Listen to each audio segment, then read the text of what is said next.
Mi esposa puso los papeles de divorcio sobre la mesa y dijo: acepta a mi amante o terminamos. Firmé sin pensar. Ella se arrepintió al instante. Hay momentos en la vida que no tienen música de fondo. No hay señal de advertencia, no hay un cambio en la luz, no hay nada que te prepare.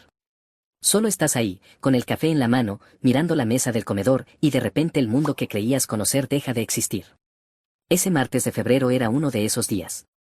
Elena entró a la cocina con esa forma suya de caminar que yo había aprendido a leer como un idioma propio. Rápida cuando estaba nerviosa. Lenta cuando quería hablar de algo difícil. Esa mañana caminaba despacio. Muy despacio. Llevábamos 11 años casados.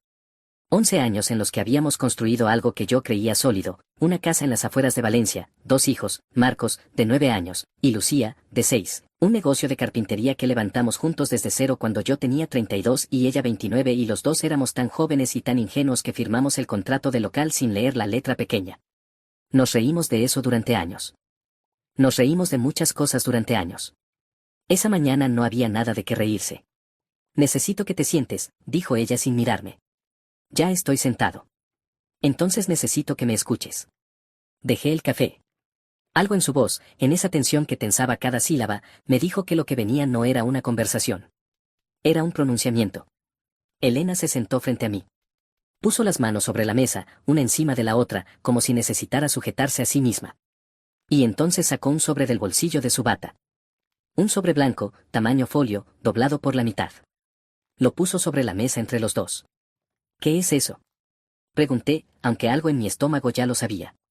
Son los papeles, dijo ella. Del divorcio. El silencio que siguió fue el tipo de silencio que ocupa espacio físico. Como si el aire de la cocina se hubiera vuelto más denso de golpe. Escuché el reloj de la pared. Escuché el grifo que goteaba, ese grifo que llevaba 3 meses diciéndole que iba a arreglar y nunca arreglé. No lo entiendo, dije, y era verdad. No lo entendía. Hay alguien más, dijo Elena. Y entonces me miró. Por primera vez desde que había entrado a la cocina, me miró a los ojos. Se llama Rodrigo. Llevamos 8 meses. 8 meses. Conté mentalmente. Agosto del año pasado. Cuando yo estaba trabajando en el proyecto de los apartamentos del puerto, cuando llegaba tarde y agotado, cuando los fines de semana dormía hasta el mediodía porque el cuerpo no me daba para más. 8 meses en los que yo había estado construyendo muebles para otros y ella había estado construyendo algo con otro hombre. ¿Y los papeles? Conseguí decir. Quiero que firmes. Hizo una pausa. Luego añadió algo que todavía hoy me cuesta repetir: o aceptas la situación. Los 3. Me quedé mirándola. Pensé que había escuchado mal. Que el grifo que goteaba, el reloj, el ruido de la calle habían distorsionado sus palabras. ¿Qué acabas de decir? Que Rodrigo no va a desaparecer de mi vida. Y que si quieres que sigamos juntos, tendrá que ser así. Los 3. Había algo extrañamente calmado en su voz. No estaba llorando. No temblaba. Hablaba como quien lleva mucho tiempo ensayando una conversación y por fin la tiene delante. Yo, en cambio, sentí que el suelo se movía debajo de mis pies aunque estaba sentado. Me levanté. No dije nada. Cogí las llaves del coche y salí de la casa porque si me quedaba un segundo más iba a decir cosas que no podría deshacer. O iba a romper algo. O las dos cosas. Conduje durante 40 minutos sin saber a dónde iba. Acabé aparcando frente al taller, aunque era festivo y estaba cerrado. Me quedé dentro del coche, con las manos en el volante, mirando la persiana metálica con el logo que habíamos elegido juntos, una letra, E, y una, D, entrelazadas, por Elena y Daniel. 11 años de iniciales entrelazadas. Saqué el móvil. Tenía 3 mensajes de Elena. No los abrí. Llamé a mi hermano Tomás. Necesito verte, le dije cuando descolgó. ¿Qué pasa? Elena quiere el divorcio. O que acepte a su amante. La frase sonó absurda dicha en voz alta, como si perteneciera a una película mala. No sé qué hacer. Hubo un silencio al otro lado. Vente para acá, dijo Tomás. Ya. Arranqué el coche. No sabía entonces que esa mañana no era el final de algo. Era el principio de una historia mucho más complicada. Una historia que todavía, cuando la cuento, me cuesta creer que sea la mía. Tomás vive a 20 minutos de nuestra casa. Una urbanización tranquila, jardín pequeño, perro viejo que ladra a todo y no muerde a nada. Cuando aparqué en su calle, él ya estaba en la puerta con 2 cervezas en la mano aunque eran las 11 de la mañana. No dije nada. Cogí la cerveza y entré. Nos sentamos en su terraza. El perro, Bruno, se tumbó a mis pies como si notara que algo no iba bien. Los perros siempre lo notan antes que las personas. Cuéntame desde el principio, dijo Tomás.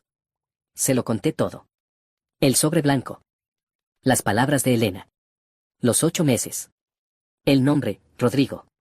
Mientras hablaba escuchaba mi propia voz como desde fuera, como si fuera otra persona contando la historia de un desconocido. Tomás me dejó terminar sin interrumpir, que es algo que pocas personas saben hacer. Cuando acabé, apuró su cerveza y se quedó mirando el jardín. ¿Tú sabías algo? Preguntó. ¿Antes de hoy? Pensé en eso. Pensé de verdad, sin prisa, porque era una pregunta que merecía una respuesta honesta. Había cosas, admití. Llegaba tarde algunas noches con excusas que no terminaban de encajar. El móvil siempre boca abajo. Una vez, en diciembre, fui a buscarla al gimnasio y no estaba, y luego dijo que había ido a tomar algo con una amiga. No le di importancia. Porque no querías dársela. Porque no quería dársela, repetí. Eso es lo más difícil de admitir cuando una relación se rompe, que las señales siempre estuvieron ahí. Que nosotros elegimos no verlas porque verlas significaba tener que hacer algo con ellas. Estuve en casa de Tomás hasta las 3 de la tarde. Cuando volví a la mía, Elena estaba en el salón. Los niños no estaban, supuse que en casa de sus padres. Nos sentamos otra vez a esa mesa, frente al sobre que yo no había tocado. ¿Has pensado? Preguntó ella. ¿Quién es?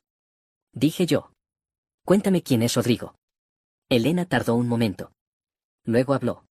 Rodrigo Santamaría. 41 años. Arquitecto. Lo había conocido en un curso de fotografía que hizo el año pasado, ese curso del que me habló un sábado por la mañana y al que yo respondí con un, qué bien, amor, sin levantar los ojos del periódico. Trabajaba en un estudio en el centro. Divorciado, sin hijos. ¿Lo has traído a esta casa? Pregunté. No, dijo ella, y algo en su cara me hizo creerla. Nunca. ¿Saben algo tus padres? Nadie sabe nada, Daniel. Nadie excepto tú. Miré el sobre. Luego la miré a ella. ¿Lo quieres? Fue la pregunta más difícil que he hecho en mi vida. Más difícil que cuando le pedí matrimonio, más difícil que cuando le pregunté si quería tener hijos, más difícil que cualquier cosa. Porque dependiendo de su respuesta, todo lo que yo creía que éramos tomaría una forma distinta. Elena no contestó enseguida. Y ese silencio me dijo más que cualquier palabra. Creo que sí, dijo al final. Pero también te quiero a ti. Y a nuestra familia. Y no sé cómo hacer que eso tenga sentido. Me levanté. Fui a la ventana.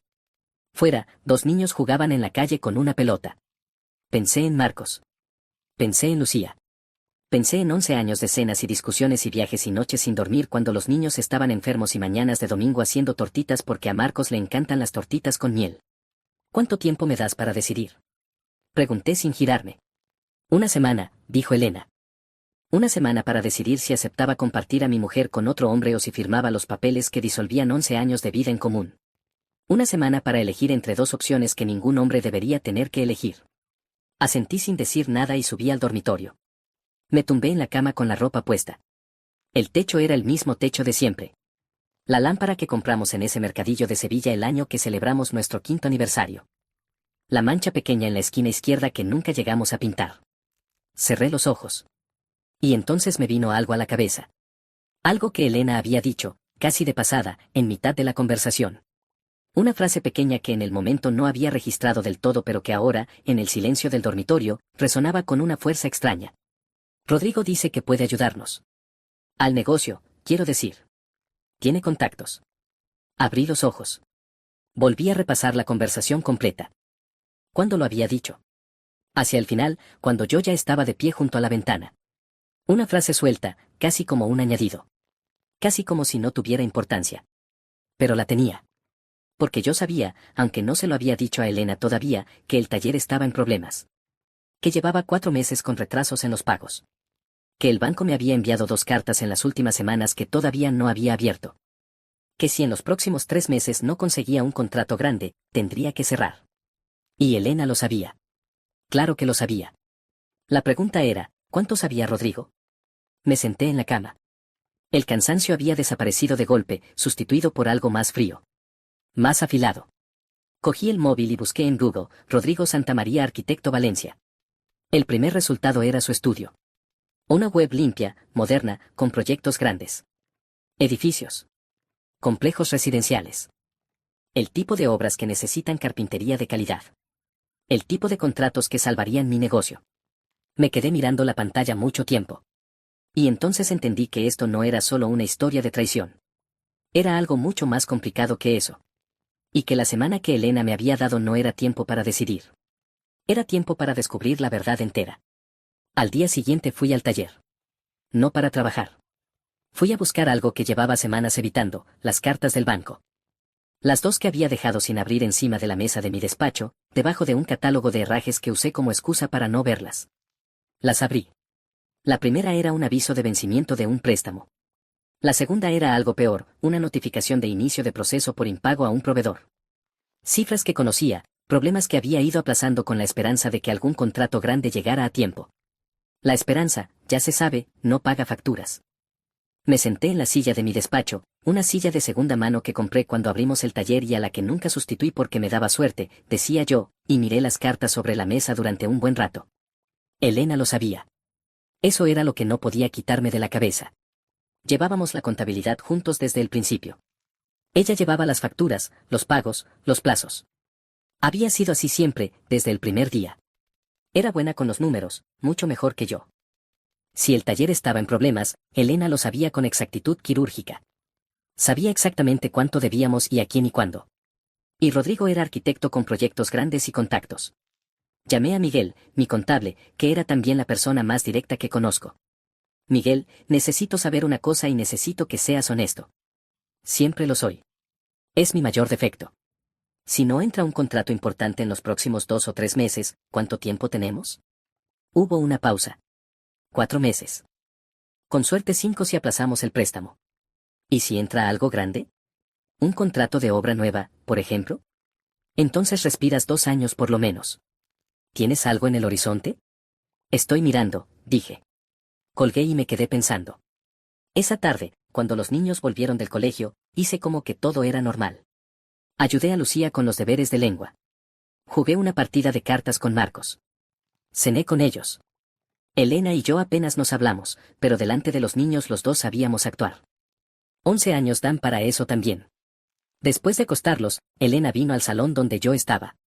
¿Has pensado algo?, preguntó. Todavía no, dije. Pero quiero hacerte una pregunta. Se sentó en el sillón frente a mí. Esperó. ¿Rodrigo sabe lo del taller? Algo cruzó su cara. Algo rápido, casi imperceptible, pero yo llevaba 11 años leyendo esa cara. Le he contado algunas cosas, sí. ¿Qué cosas? Que estábamos pasando un momento difícil. Hizo una pausa. Él mencionó que podría hablar con algunos estudios. Que nos podría conseguir contratos. ¿Y eso cuándo ocurrió? Hace un par de meses. Lo calculé. 2 meses antes de que pusiera los papeles sobre la mesa. 2 meses en los que Rodrigo había tenido tiempo de hacerse una idea completa de nuestra situación. De saber exactamente en qué punto estábamos. De entender que yo era un hombre con el agua al cuello que podría considerar cualquier salida. Elena, dije despacio, ¿esto fue idea tuya o suya? Ella frunció el ceño. ¿El qué? Venir a mí con los papeles. Darme el ultimátum. ¿Lo pensaste tú sola o fue Rodrigo quien te convenció de que era el momento? El silencio que siguió fue diferente a todos los anteriores. No era el silencio de alguien que busca las palabras. Era el silencio de alguien a quien acaban de nombrar algo que no quería que se nombrara. Eso es una pregunta injusta, dijo al final. No te he preguntado si es justa. Te he preguntado si es verdad. Se levantó. Fue a la cocina. Escuché el grifo, el ruido de un vaso. Cuando volvió se quedó de pie en el umbral. Rodrigo cree que lo mejor para todos es que las cosas estén claras, dijo. Que no tiene sentido seguir a medias. Que o estamos todos dentro o él se va. ¿Y tú qué crees? Yo creo que te quiero. Y que le quiero a él. Y que estoy agotada de sentirme culpable por los dos lados. La miré. Y por primera vez desde el martes anterior no vi a una mujer que me había traicionado. Vi a una persona que estaba terriblemente perdida. Que había dejado que otro le dijera lo que tenía que hacer porque ella sola no sabía cómo salir del laberinto en el que se había metido. Eso no lo hacía mejor. Pero lo hacía más humano. Quiero hablar con él, dije. Elena parpadeó. ¿Con Rodrigo? Sí. Daniel, eso no es, Elena. Mi voz sonó tranquila, más tranquila de lo que me sentía. Si de verdad quieres que yo tome una decisión con toda la información, necesito hablar con él. Los dos solos. Pasaron 3 días. 3 días en los que dormí en el cuarto de invitados, llevé a los niños al colegio, fui al taller, llamé a 2 clientes que me debían dinero y conseguí cobrar a uno. 3 días en los que Elena y yo vivíamos en la misma casa como 2 personas que comparten un espacio pero no un tiempo. El jueves por la tarde me llamó desde un número desconocido. Soy Rodrigo, dijo la voz. Elena me ha dicho que quieres quedar. Era una voz tranquila. Segura. El tipo de voz que has practicado en reuniones de trabajo durante años hasta que ya no necesitas practicarla. Sí, dije. ¿Mañana? Mañana está bien. ¿Conoces el bar Mirante, en el centro? Lo conocía. A las 7, dije. A las 7, repitió él. Colgué. Me quedé mirando el teléfono. Sentí algo extraño, no era rabia, aunque la rabia seguía ahí, quieta, como un animal amaestrado. Era algo más parecido a la claridad. Como cuando llevas días con la vista nublada y de repente el mundo enfoca. Iba a conocer al hombre que llevaba 8 meses con mi mujer. Al hombre que sabía exactamente cuánto debía mi empresa. Al hombre que, estaba casi seguro, había convencido a Elena de poner esos papeles sobre la mesa en el momento en que yo era más vulnerable. Y antes de esa reunión, tenía que saber exactamente con quién iba a sentarme. Esa noche, cuando los niños estaban dormidos y Elena veía algo en el salón, subí al despacho de casa, abrí el ordenador y empecé a buscar. No solo la web del estudio. Busqué su nombre en el registro mercantil. Busqué noticias. Busqué en los archivos del ayuntamiento los proyectos de obra que llevaban su firma. Y encontré algo que no esperaba encontrar. Algo que al día siguiente, sentado frente a él en ese bar, iba a cambiar completamente el rumbo de la conversación. El bar Mirante era uno de esos sitios que intentan parecer más de lo que son. Maderas oscuras, luces cálidas, música de jazz a un volumen que obliga a acercarse para hablar.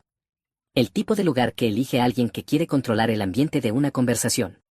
Llegué 10 minutos antes. Pedí agua y esperé. Rodrigo Santamaría entró a las 7 en punto. Alto, bien vestido, con esa seguridad en el paso que tienen los hombres que nunca han dudado demasiado de sí mismos. Me vio enseguida y se acercó con la mano extendida, como si fuéramos a cerrar un trato. Le estreché la mano. Me senté. Gracias por venir, dijo él, como si la reunión hubiera sido idea suya.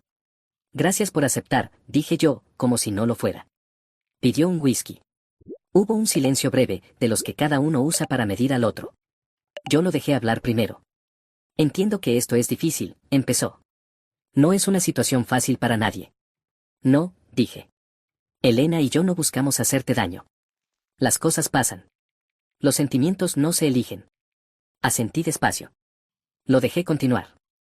Lo que propongo es una solución adulta. Madura. Elena te quiere a ti, quiere a sus hijos, quiere su familia. Y también me quiere a mí. No tiene por qué ser una cosa o la otra. Habló durante varios minutos. Lo escuché todo. Era bueno hablando, eso había que reconocerlo. Claro, ordenado, con las pausas en el sitio correcto. El tipo de hombre que convence juntas de vecinos y clientes difíciles y, al parecer, también mujeres casadas con maridos que trabajan demasiado. Cuando terminó, bebí un sorbo de agua. ¿Cuánto llevas siguiendo las cuentas del taller? Pregunté.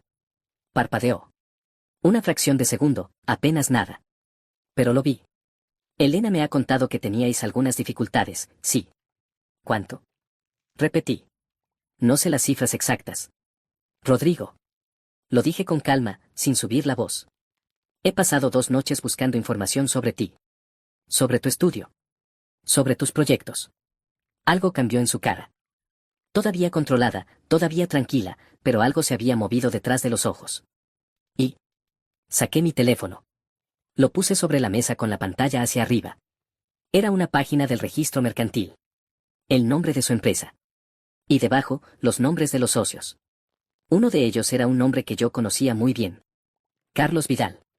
Mi proveedor principal de madera. El mismo Carlos Vidal que me había denunciado por impago 2 semanas atrás. Tu socio me está hundiendo el negocio, dije. Y tú llegas ofreciéndome contratos y una solución a mis problemas. Eso es mucha casualidad. Rodrigo miró el teléfono. Luego me miró a mí. Y por primera vez desde que había entrado al bar, la máscara se resquebrajó un poco. Eso no tiene nada que ver con Elena, dijo. No te he preguntado si tiene que ver con Elena. Te he preguntado si es casualidad. Silencio. Carlos y yo tenemos intereses comunes en algunos proyectos, dijo al final, eligiendo cada palabra con cuidado. Eso es todo. Intereses comunes, repetí. Como presionar a un carpintero hasta que no pueda pagar. Como aparecer en el momento exacto en que ese carpintero está más vulnerable. Como convencer a su mujer de que la única salida es una que tú controlas. Me miró fijamente. Ya no había calidez en su expresión. Solo evaluación. El tipo de mirada que hace cálculos. Eres más listo de lo que esperaba, dijo. Todo el mundo lo es cuando deja de mirar hacia otro lado. Cogí el teléfono. Lo guardé en el bolsillo. Me levanté. Espera, dijo. Podemos hablar de esto. Hay soluciones que benefician a todos. Ya lo sé, dije. Pero no contigo. Salí del bar. Caminé 3 manzanas sin parar. El aire de febrero cortaba, pero lo necesitaba. Necesitaba el frío, el ruido de la calle, la sensación de asfalto bajo los pies. Necesitaba saber que el suelo seguía siendo sólido. Cuando llegué al coche, llamé a Elena. Descolgó al segundo tono. ¿Cómo ha ido? Preguntó. Necesito que vengas a casa esta noche, dije. Tengo que contarte algo sobre Rodrigo que no sabes. Hubo una pausa. ¿Qué quieres decir? Esta noche, Elena. Con calma. Pero necesitas saberlo. Esa noche, después de acostar a los niños, nos sentamos otra vez a la mesa del comedor.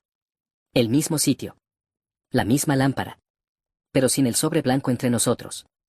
Le conté todo lo que había encontrado. La sociedad.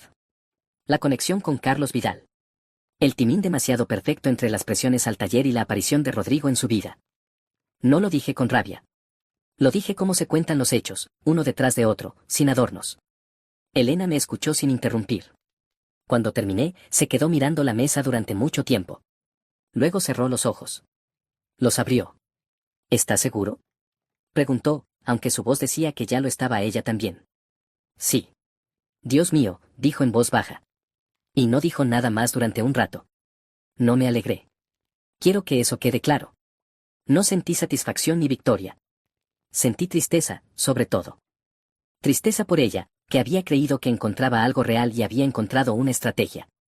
Tristeza por nosotros, por todo el tiempo perdido, por las noches en que yo llegaba tarde y ella se sentía sola y ninguno de los dos supo cómo cruzar esa distancia antes de que se hiciera demasiado grande. ¿Qué hacemos ahora? Preguntó al final. Era la primera vez en toda esa semana que lo preguntaba en plural. No lo sé, dije. Pero eso lo decidimos nosotros dos. Sin él. Pasaron semanas. Luego meses. No voy a decir que todo se arregló de un día para otro, porque sería mentira y esta historia no merece mentiras. Elena cortó el contacto con Rodrigo esa misma noche. Él intentó llamarla varias veces. Ella no cogió el teléfono. En cuanto a Carlos Vidal, hablé con mi abogado y encontramos la forma de negociar la deuda sin ceder al juego que habían montado. Tardé, pero lo pagué. El taller sobrevivió. Elena y yo fuimos a terapia. Los dos juntos primero, luego cada uno por su lado, luego juntos otra vez. No es un proceso bonito. Nadie te dice eso de la terapia de pareja, que a veces sales de la sesión más cansado que cuando entraste, que hay conversaciones que duelen más la segunda vez que la primera, que reconstruir la confianza es un trabajo de precisión que no admite atajos. Pero lo hicimos. Una tarde de octubre, casi 9 meses después de aquel martes de febrero, estaba en el taller terminando una mesa de roble para un cliente nuevo cuando entró Elena con los niños. Habían pasado a buscarme para ir a cenar fuera, una costumbre que habíamos recuperado los viernes. Marcos me enseñó un dibujo que había hecho en el colegio. Lucía quería pizza y no otra cosa, y lo defendía con la firmeza de los 6 años. Elena me miró desde la puerta del taller mientras yo me limpiaba las manos con un trapo. Era una mirada tranquila. Sin el peso de todos esos secretos que habíamos cargado sin saberlo durante meses. ¿Listo? Preguntó. Listo, dije.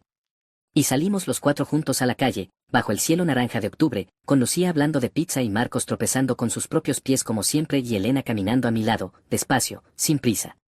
El grifo del taller todavía goteaba. Esa noche, al volver, lo arreglé.